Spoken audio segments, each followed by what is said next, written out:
کیا یکجان دو کالے وفاقی کابینہ کا ترکیہ اور شام میں زلزلے سے سینکڑوں افراد کی اموات اور بڑے پیمانے پر مالی نقصان پر گہرے دکھ اور افسوس کا اظہار۔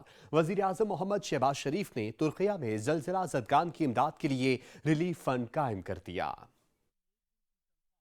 پاکستان کا آزمائش کی گھڑی میں زلزلے سے اپنے برادر اسلامی ملک کی مدد کرنے کا عزم۔ وزیر اعظم میاں شہباز شریف کی صدارت میں وفاقی کابینہ کا اجلاس ہوا، جس میں زلزلے سے متاثرہ ملک ترکیہ کی مدد کے لیے ریلیف فنڈ قائم کیا گیا۔ وفاقی حکومت کے گریڈ 18 سے گریڈ 22 کے سرکاری افسران کی ایک دن کی تنخواہ فنڈ میں بطور عطیہ دی جائے گی۔ اجلاس میں گفتگو کرتے ہوئے وزیر اعظم نے کہا، پاکستانی قوم اپنے ترک بہن بھائیوں کو مصیبت کی اس گھڑی میں بالکل اکیلا نہیں چھوڑے گی۔ وہ خود متاثرہ علاقوں کا جائزہ لینے کے لیے کل ترکیہ روانہ ہو رہے ہیں۔ ان کا کہنا تھا کہ ترکیہ اور شام میں مصیبت میں گھرے اپنے زلزلہ زدگان بہن بھائیوں کی پاکستان ہر ممکن مدد کرے گا۔ وزیر اعظم نے کہا کہ پی آئی اے اور پاک فضائیہ کی پروازیں ریسکیو ٹیم اور امدادی سامان لے کر ترکیہ روانہ ہو چکی ہیں، جن میں ریسکیو اہلکار، ڈاکٹرز اور پیرامیڈک شامل ہیں۔ وزیر اعظم میاں شہباز شریف نے ترکیہ میں زلزلہ زدگان کی امداد کے لیے ایک ریلیف فنڈ قائم کرنے کی ہدایات جاری کی۔ وفاقی کابینہ نے متفقہ طور پر ترکیہ کے زلزلہ زدگان کے لیے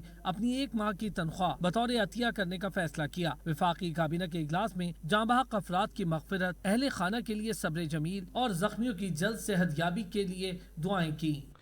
ترکیہ میں تباہ